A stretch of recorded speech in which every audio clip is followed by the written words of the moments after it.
निकाह ना होने की 5 बड़ी वजह हैं।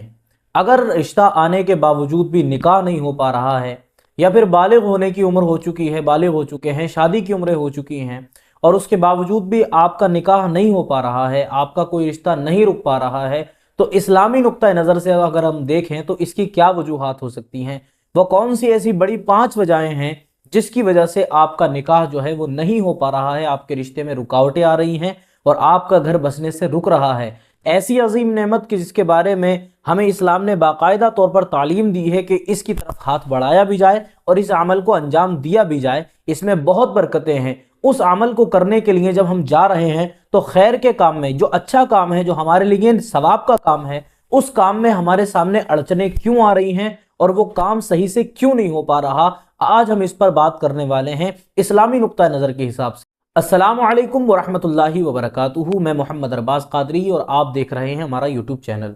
मेरी पिछली वीडियो की कमेंट में एक खातून ने गालिबन कमेंट करके ये पूछा था कि हमारे घर पर काफ़ी बहनें हैं और उनका रिश्ता जो होना है वो मुश्किल हो रहा है, मतलब उनका रिश्ता नहीं आ पा रहा है, इसकी क्या वजह हो सकती है।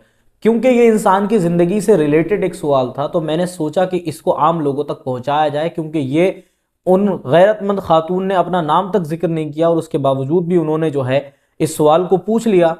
और कितनी ऐसी खवातीन होंगी जो और ज़्यादा गैरत में होंगी और वो ये सवाल तक करना, पूछना मुमकिन नहीं समझती और इसको बुरा जानती हैं और अपने आप में वो जो हैं घर के अंदर बैठी हुई हैं, अपने दिल को मारती रहती हैं। या कितने मेरे भाई ऐसे होंगे जो कारोबार की परेशानी की वजह से या दीगर उनसे कॉन्फिडेंस उनके अंदर इतना नहीं है कि वो बात कर सकें, कुछ परेशानियों की वजह से वो इस तरह की बातें लोगों में शेयर नहीं कर सकते ताकि उनका मजाक ना बन जाए, क्योंकि ये जालिम दुनिया किसी को भी मजबूरी और तकलीफ में देखकर हर एक का मजाक उड़ाया करती है, इसलिए वो इन बातों को छुपा करके रखते हैं। तो ये हर किसी के जहन में आने वाला सवाल है। तो मैंने खैर ख्वाही के तौर पर यह चाहा कि मैं इस बात को आम लोगों तक पहुंचा दूं कि आखिर वो कौन सी ऐसी वजहें हैं कि जिनकी वजह से शादी या रिश्ते के अंदर रुकावटें आया करती हैं और आप ऐसे इज़्दिवाजी रिश्ते के अंदर कि जिसमें बरकतें अल्लाह ने रखी हैं, आपको सवाब मिलता है, उस रिश्ते के अंदर आने से आप रुकते क्यों हैं। इसकी 5 बड़ी वजह हो सकती हैं और वो क्या है, आज हम उसको इस वीडियो में क्लियर करेंगे। इस बात को आपने टाइटल और थंबनेल के अंदर भी देख लिया होगा। अल्लाह तबारक व तआला से पहले दुआ करते हैं, अल्लाह ताला अगर किसी की ऐसी परेशानी है तो उस मोमिन भाई की इस परेशानी को दूर फरमाए और उस मोमिन बहन की भी इस परेशानी को दूर फरमाए। अव्वल तो आप ये समझें कि निकाह है क्या चीज़। मैं अपनी बात को लंबा नहीं करना चाहता, लेकिन फिर भी मैं आपको दो चार उसकी फजीलतें इसलिए बताना चाहता हूं कि लोग निकाह को भी हल्का समझते हैं और बहुत अपने जो है तरीके से उसको अंजाम देना चाहते हैं। लेकिन निकाह कैसी चीज़ है, ज़रा उसकी तरफ एक बार आप गौर करें। आका अलैहिस्सलातु वस्सलाम की उम्मत में हम हैं, उस नबी से हमारा क्या ताल्लुक़ है ये हर कोई जानता है। अल्लाह ताला ने कुरान में वाज़ेह इरशाद, एक दो जगह नहीं, मुतअद्दिद मकामात पर अल्लाह तबारक व तआला ने कुरान मजीद में हुक्म दिया है कि तुम्हें ज़िंदगी जो है अपने रसूल की तरह गुजारनी है। अल्लाह एक जगह फरमाता है, लक़द कान लकुम फ़ी रसूलिल्लाहि उस्वतुन हसना, ये अल्लाह के रसूल की जो ज़िंदगी है ये तुम्हारे लिए बेहतरीन आइडियोलॉजी है, बेहतरीन नमूना है। जिस तरह उन्होंने अपनी ज़िंदगी को गुजारा है, जो जो उन्होंने फरमाया है, उस तरह से अपनी ज़िंदगी को गुजारोगे तो अल्लाह ताला तुमसे मोहब्बत फरमाएगा। एक जगह अल्लाह ने फरमाया कि अगर तुम रसूल से मोहब्बत करोगे तो अल्लाह ताला तुमसे मोहब्बत फरमाएगा और फिर क्या होगा, नतीजतन अल्लाह तबारक व तआला तुम्हारे गुनाहों को भी माफ़ फरमा देगा। एक तो ये बात हो गई। अब दूसरी बात, हम सुनते हैं और सोचते हैं कि निकाह क्या है निकाह क्यों ज़रूरी है। हुजूर फरमाते हैं, आका अलैहिस्सलातु वस्सलाम ने इरशाद फरमाया, अन निकाह मिन सुन्नती, निकाह मेरी सुन्नत है। किसकी सुन्नत? हुजूर की सुन्नत। फमन रग़िब अन सुन्नती, तो जो मेरी इस सुन्नत से फिर जाए यानी निकाह ना करे, फलैसा मिन्नी, तो वो मुझ में से नहीं, यानी कि उसका हमसे कोई ताल्लुक नहीं है।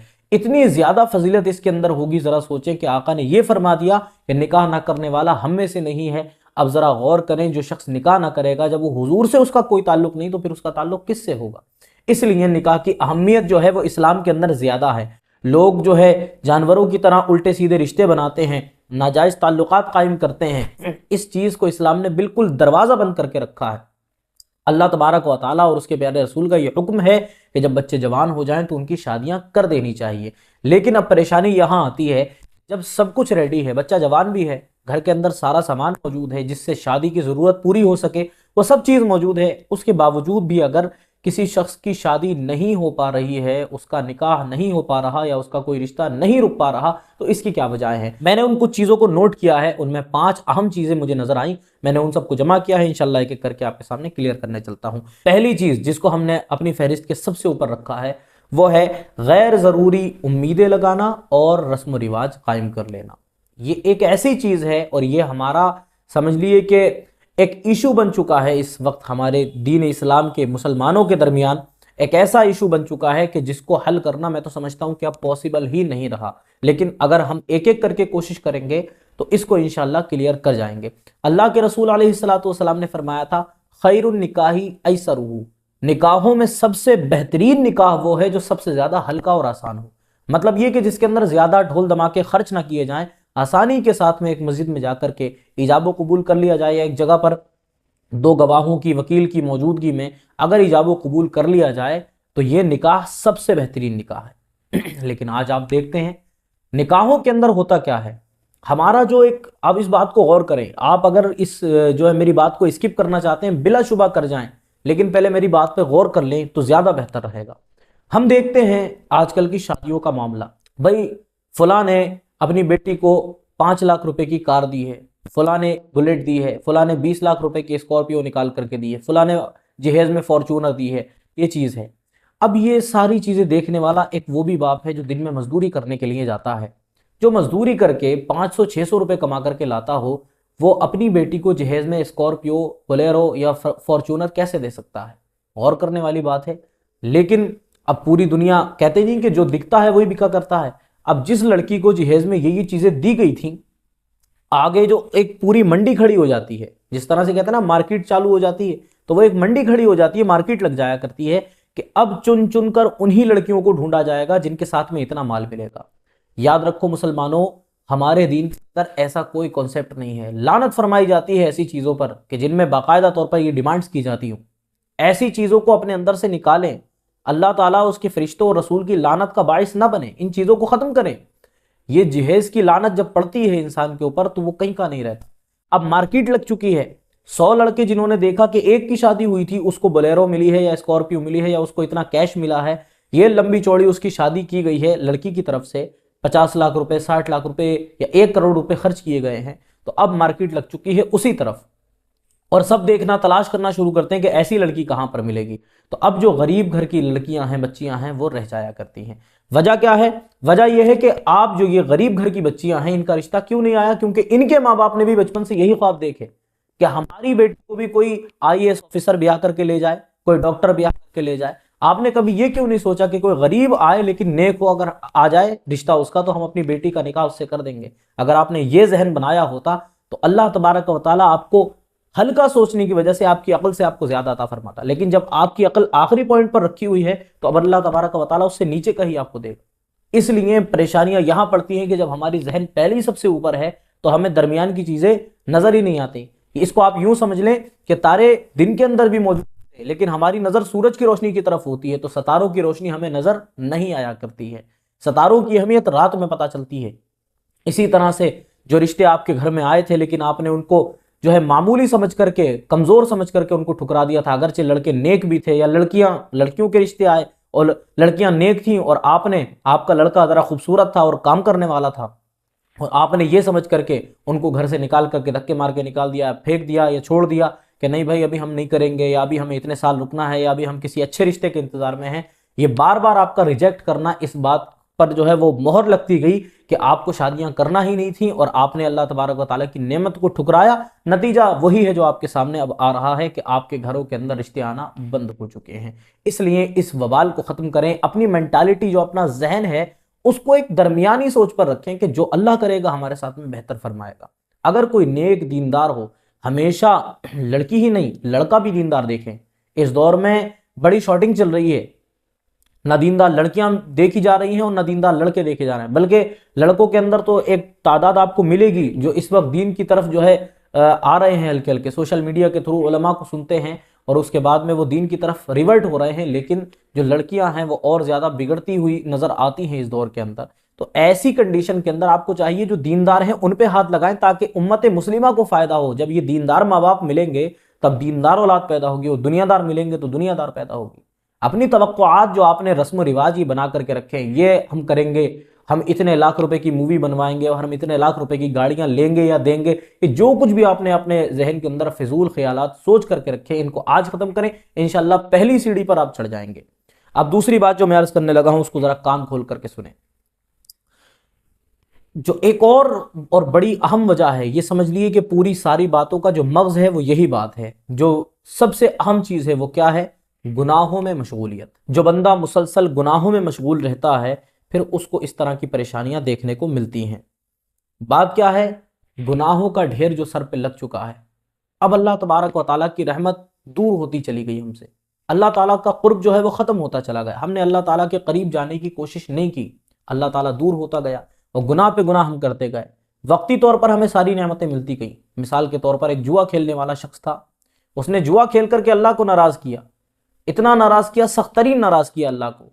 अब अल्लाह तबारक व तआला उससे दूर होता गया, उसको दुनियावी नेमतें कुछ वक्त के लिए तो मिलती रही, लेकिन आने के बाद में अब ये जुए के अंदर भी हारने लगा। अब ये अगर ये शिकायत करे कि मेरे साथ ज्यादती हुई, तो तेरे साथ ज्यादती कहां हुई? आपने ज्यादती अपने खुद के साथ में की है, अपनी जान पर खुद जुल्म किया है, अल्लाह ने जुल्म नहीं किया। अल्लाह ने पहले ही बाउंड्री खड़ी कर दी थी कि आपको इस हद से बाहर नहीं जाना है। जिस तरह एक कंपनी के अंदर एक ऑनर की मौजूदगी में, जो कंपनी का बॉस है उसकी मौजूदगी में जितने काम करने वाले जो भी हैं काम करने वाले, अगर वो काम करने वाले उसमें कोई मिस्टेक करते हैं तो वो देखता है कैमरे के अंदर, सीसीटीवी कैमरे में, कि यहां पे गलती हुई है, इसको निकाल के बाहर करो। एक बॉस, एक सीईओ, कंपनी का एक ऑनर, जब उसकी इतनी मजाल है कि वो किसी को भी कंपनी से बाहर निकाल सकता है जरा सी गलती होने पे, तो क्या हम अल्लाह के बंदे नहीं हैं? जिसकी 25-30 हज़ार की नौकरी कर रहे हैं, उसकी बात सर आंखों पे रखेंगे, और जिस अल्लाह ने पैदा किया है, जिस अल्लाह ने इतनी नेमतें दी हैं, उस अल्लाह की बात कोई बात नहीं है? अल्लाह ताला ने बाउंड्रीज लगाई थी कि तुम्हें इस हद से बाहर नहीं जाना है। हम हुदूद से बाहर निकले, अल्लाह तबारक व तआला ने हमें अपनी रहमत से खारिज कर दिया, उसने अपनी रहमत से निकाल करके हमें फेंक दिया। अब हम कहां जाएंगे? तो वापसी, रिवर्ट होने का हमारे पास रास्ता, बॉस की कंपनी में जाने का वापस रास्ता हो या ना हो, लेकिन ये अल्लाह तबारक व तआला, वो रब्बे काबा ऐसा है कि हर वक्त आपको गुनाहों के बावजूद भी दिन में 5 वक्त आपको बुलाता है अपनी तरफ कि आ मेरे बंदे, गुनाह किए कोई बात नहीं, लेकिन मेरी रहमत फिर तुझे बुला रही है, तो 2 कदम चल के तो देख। तो अल्लाह ताला से इस्तिग़फ़ार करें। फिर कुरान मजीद का एक ऐलान सुने, अल्लाह इरशाद फरमाता है, वमन यत्तक़िल्लाह यजअल लहू मखरजा। तुम अल्लाह से डर कर तो देखो, अल्लाह तबारक व तआला तुम्हारे लिए मुश्किलात से निकलने की राहें बना देगा। जिन मुश्किलात में तुम आज घिरे हुए हो, जिन परेशानियों में, जिस सर्कल में आज तुम घूम रहे हो गोल गोल, अल्लाह तबारक व तआला उससे निकलने की राह तुम्हारे लिए बनाएगा। और फिर फरमाया आगे, वयरज़ुक़ुहु मिन हैसु ला यहतसिब। अल्लाह तबारक व तआला उस बंदे को वहां से अता फरमाएगा जहां से उसने सोचा भी नहीं था। यानी कि हमारी अकल ये सोच रही थी कि अगर यार मैं काम कर रहा हूं किसी के यहाँ, तो मुझे ये काम के मुझे 100 रुपए देता है, अगर इसने मेरी सुन ली तो मुझे 500 दे देगा। नहीं, आप रास्ते में आ रहे थे, रास्ते में आपसे किसी ने कहा कि भाई वो जरा मेरा फला काम करवा दो, आपको 500 की जरूरत है, आज भी आपको काम से 100 रुपए मिले, लौट के आ रहे हैं आप मायूसी की हालत में, लेकिन अल्लाह का डर आपके सीने में मौजूद है, गुनाहों से आप बचे हुए हैं। जब लौट के आ रहे हैं ना आप, तो उस सिचुएशन के अंदर रास्ते में एक शख्स मिला, उसने कहा भाई मेरा कुछ ये सामान है, मुझसे उठाया नहीं जाता, आप पकड़वा दो।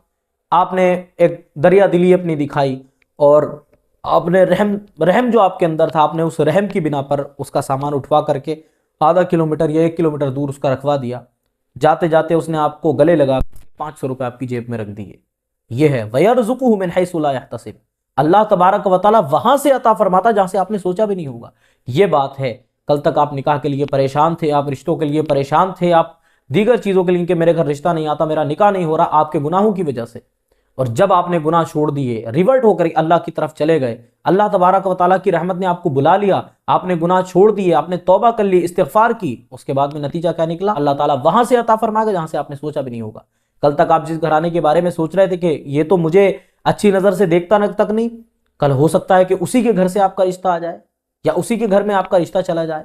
मुमकिन है ऐसा हो सकता है, क्योंकि अल्लाह तबारक व तआला की जात से बड़ी कोई चीज नहीं है। वो जब चाहे, जिसे चाहे उसका दिल बदल सकता है। इसलिए इस्तिग़फ़ार की कसरत कीजिए। ये दूसरी एक बड़ी वजह है कि जिसकी वजह से निकाह के अंदर देरी हुआ करती है। मैं इसके ऊपर और कुछ भी आपको बता सकता, लेकिन बात लंबी हो जाती है तो फिर उसके बाद में लोग नाराज होते हैं। आप किसी भी बात पर नाराज ना हो, दीन सीखने के लिए हमें वक्त निकालना पड़ता है और इस तरह की बातें आपके दिल में इंशाल्लाह घर करेंगी, मेरी उम्मीद है। अब तीसरी तरफ हम चलते हैं। जो तीसरी बात है वो ये है कि मेहर जो होता है उसके अंदर कुछ लोग ज्यादती करते हैं।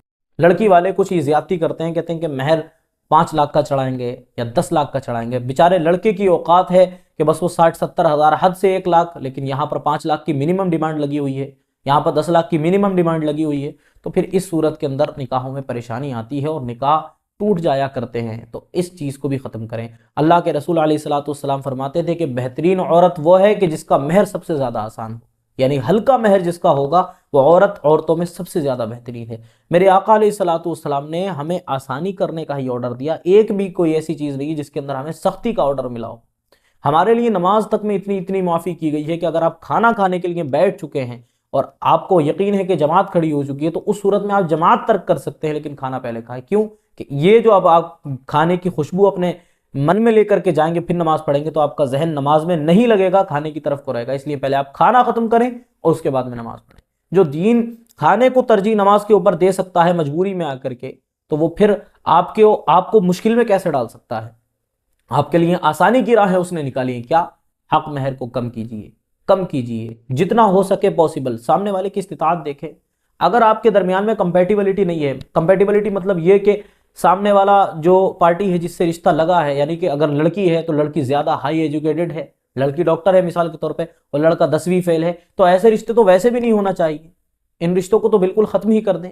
इसलिए जो बेहतर तरीका है वो यही दरमियाना रास्ता इख्तियार करें। लेकिन इंसानियत का तकाजा ये, अगर शादी हो भी रही है ना, तो फिर इंसानियत का तकाजा ये है दरमियाना रास्ता जो है वो इख्तियार करें। और वो क्या है? 50,000, 40,000, ये दरमियाना रकम आजकल चलती है, इसको अदा करें। 10 दिरहम कम से कम, आप ये भी याद रखें, आप कैलकुलेट कर लेना, 10 दिरहम कम से कम रकम है महर की। इससे ऊपर जो है वो मर्जी है शौहर के ऊपर, लेकिन इससे कम नहीं दे सकते, ये मुकर्रर है 10 दिरहम। ठीक हो गया। ये तीसरी चीज थी कि जिसकी वजह से आजकल निकाहों में देरी हुआ करती है। इसके अंदर अब ये तो खैर उन लोगों के लिए था कि जिनके रिश्ते पक्के हो चुके हैं और शादी करीब है, लेकिन वो लोग कि जिनके रिश्ते ही नहीं हुए हैं, शुरू वाली 2 बातों पर ध्यान रखें, रस्म रिवाज को जहन से निकालें, इस मेंटेलिटी को खत्म करें, और दूसरी चीज इस्तिगफार की कसरत करें, अल्लाह ताला से डरते रहें। ये तीसरी चीज आप छोड़ दें। और चौथी चीज जो है आप उसकी तरफ गौर करें। वो क्या है? वालिदैन की तरफ से गैर जरूरी देरी, मतलब जिसकी जरूरत ही नहीं थी वैसी देरी आपने की है। बच्चे की उम्र 25 साल हो गई, अभी और थोड़ा पैरों पे खड़ा होने दो, पैरों पे खड़ा होने दो। बेचारे को पैरों पे खड़ा होते होते 35 साल लग गए। अब जब 35 साल की उम्र उसकी हो गई तो अब मुझे बताएं रिश्ते आएंगे? ये कौन सा वक्त है रिश्ते आने का? 35 साल 40 साल की उम्रों में शादी हुआ करती है। अल्लाह के रसूल अलैहिस्सलाम ने तो यहां तक फरमाया, जब किसी ने पूछा था ना कि या रसूल अल्लाह, ये निकाह जो होते हैं इनमें अब किसी के पास पैसा तो है नहीं, तो वो निकाह कैसे करे? तो आका अलैहिस्सलाम ने फरमाया, अल मुस्तदरक की हदीस पाक है, फरमाया तज़व्वजुन निसा फ़इन्नहुन्ना यातीनकुम बिल माल, तुम औरतों से निकाह कर लो। अल्लाह तबारक व तआला की ये कुदरत है कि जब वो तुम्हारे पास आएंगी तो अपने और तुम्हारे हिस्से का माल साथ में लेकर के आएंगी। फिर सूरह नूर के अंदर अल्लाह ताला ने इरशाद फरमाया, इन यकूनु फुकरा युगनिहिमुल्लाह, कि गरीब होंगे निकाह कर ले तो अल्लाह उनको मालदार फरमाएगा। जिसको अल्लाह मालदार करने का वादा कर ले तो फिर उसको खौफ किस बात का है? लेकिन बात यह है, अल्लाह की ज़ात पर हमारा पूरा भरोसा नहीं है। वालिदैन आजकल ये कोताही करते हैं, उन तक ये बात पहुंचाएं कि दीन के अंदर इस तरह की कोई भी कैद नहीं लगाई गई है। इस दौर में अगर ये कमी है तो दौर की कमी को खत्म करें। आपको मालूम है आपके खानदान में कोई अच्छा रिश्ता है तो आप उसको करके लोगों को दिखाएं कि मैंने कम उम्र में शादी की है अपने बच्चे की, पैरों पे खड़े होने का इंतजार नहीं किया, इतना कमाता है कि खुद खा लेगा, बीवी को खिला देगा, काफी है। हमारी उम्र बची कितनी है, खत्म हो जाएगी, आगे तो खुद काटना है इसको। इस तरह के अगर मामलात खुद से करना शुरू करेंगे तो इंशाल्लाह ये मुआशरे की भी इस्लाह होती चली जाएगी और मामलात दुरुस्त होते चले जाएंगे। लेकिन परेशानी है खुद का ही जहन अजीब है कि पहले नौकरी मिल जाए, या बच्ची है तो अभी उसका और अच्छा रिश्ता आ जाए, और अच्छा रिश्ता आ जाए। बच्ची बेचारी बैठे बैठे वो कल 20 साल की थी, रिश्ते रिजेक्ट करते गए, अब वो 30 साल की हो गई, बाल सफ़ेद होने लगे हल्के हल्के, अब कौन सा रिश्ता आएगा? अब लोग ये कहेंगे उसकी तो उम्र बहुत है, उसकी तो उम्र बहुत है। इन चीज़ों को फिर कैसे हैंडल करेंगे? इसलिए ये ड्रामा टीवी सीरियल देख करके जिनके जहन बने ना कि 30-35 साल की उम्रों में शादी होती हुई दिखाते हैं, ये सिर्फ एक दिखावा है, इसके अलावा कुछ नहीं। मीडिया ने, टीवी ने आपके जहन को बर्बाद करके रख दिया है। रियलिटी उसके बिल्कुल बरक्स हुआ करती है। आप रियल लाइफ में जी रहे हैं, ग्राउंड लेवल पर उतर करके देखेंगे तो इसमें की कोई भी चीज एग्जिस्ट ही नहीं करती, उसका कोई वजूद ही नहीं है। तो फिर आप उसके पीछे पड़े क्यों हैं? आप इन चीजों को खत्म करने की कोशिश करें, ठीक है। और इसके अलावा जो लास्ट में एक चीज आती है वो क्या चीज है, वो नंबर 5 में हम देखते हैं। नंबर 5 में वो चीज आती है कि आखिरी और बड़ा पॉइंट जिसको आप बड़ी गौर के साथ में सुने, वो चीज क्या है? वो चीज़ ये है कि अब अगर ये चारों चीज़ें आपकी दुरुस्त हैं, मिसाल के तौर पर आप जो है आप रस्म व रिवाज से निकल आए हैं, आप अल्लाह से डर भी रहे हैं, आपने मेहर वगैरह के लिए भी अहद कर लिया कि नहीं ज़्यादा बांधे जाएंगे, आपने ये भी देख लिया कि हम ताख़ीर नहीं करेंगे, जैसे ही होगा मामला कर देंगे, लेकिन उसके बावजूद भी सारा जहन बना हुआ है और फिर भी आपके मामला ठीक नहीं हो पा रहे हैं। उसकी एक वजह, सबसे ख़तरनाक वजह, लोगों का आपसे हसद करना और आपके ऊपर जादू वगैरह करवा देना। सेहर के मामलात होते हैं, ये बात हम सब जानते हैं, जादू जैसी चीज़ है दुनिया के अंदर और लोग आजकल मुसलमान इस चीज़ को करवा देते हैं। हालांकि ये बहुत बड़ा गुनाह है, बहुत बड़ा गुनाह। लेकिन क्या करें, जो शख्स शराब पी लेता हो, जो शख्स जिना कर लेता हो, ऐसे ऐसे गुनाह कबीरा कर लेता हो, तो फिर उसके लिए ये क्या बड़ी बात है। जो बड़े बड़े गुनाह पहले ही करता आया है उसकी तो आदत लग चुकी है ना। इज्जत नफ्स, जो सेल्फ रेस्पेक्ट होती है अपनी नज़र में, वो पहले ही गिर चुकी है। तो अब जादू करना ना उसके लिए क्या बड़ी बात है। इसलिए क्या है, गौर करें कि आपके ऊपर कहीं जादू तो नहीं है। अगर है तो फिर आपको मैं वजीफा बता देता हूं उसका, कि उसके लिए आपको क्या करना है। घर में बार बार सूरह बकरा का ख़त्म करें या करवाएं। किसी एक बंदे को मुकर्रर कर लें जो 40-41 दिन आपके घर मुसलसल आकर के सूरह बकरा पढ़ ले। अलग अलग वक्तों में पढ़ लें या एक ही वक्त में, वैसे बेहतर यही है कि अलग अलग वक्तों में पढ़ा जाए। मिसाल के तौर पर 10 दिन ज़ोहर के बाद पढ़ लें, 10 दिन जो है मगरिब के बाद पढ़ लें, 10 दिन ईशा के बाद पढ़ लें। इस तरह से वक्त को हैंडल कर लें। 41 दिन सूरह बकरा पढ़ें, ये अच्छा वजीफ़ा है। और इसके अलावा ख़ुद भी बार बार कुल अऊज़ु बिरब्बिल फलक और कुल अऊज़ु बिरब्बिन नास, जिनको मुअव्विज़तैन कहा जाता है, इन दो सूरतों का विर्द करना सीखें और बार बार इनको पढ़ें। और कुरान की ज़्यादा से ज़्यादा तिलावत करें अपने घरों के अंदर और बार बार अल्लाह ताला से मुसल्लों पर दुआ करें कि अल्लाह अगर हमारे ऊपर जादू के मामलात हैं तो उसको ख़त्म फरमा। इंशाअल्लाह ये चीज़ें आपको इतने ज़्यादा पावरफुल असर दिखाएंगी कि आपके ऊपर अगर किया धरा कोई जादू वगैरह है तो वह सब का सब खत्म हो जाएगा और इंशाअल्लाह आपके मामलात जो रुके हुए हैं ये भी ठीक होने लगेंगे। ये वो 5 वजूहात थी जिनकी वजह से निकाह के अंदर देरी हुआ करती है। अल्लाह तबारक व तआला से अहद करें कि इन 5 चीज़ों पर अमल करेंगे और इंशाअल्लाह फिर देखें कि रिजल्ट क्या मिलेगा। अल्लाह ताला से दुआ है मौला ताला हम सब की परेशानियों को दूर फरमाए और अल्लाह ताला इस दीन की बात को हमें ज़्यादा से ज़्यादा आगे बढ़ाने की भी तौफीक अता फरमाए। आमीन। अस्सलामु अलैकुम व रहमतुल्लाहि व बरकातहू।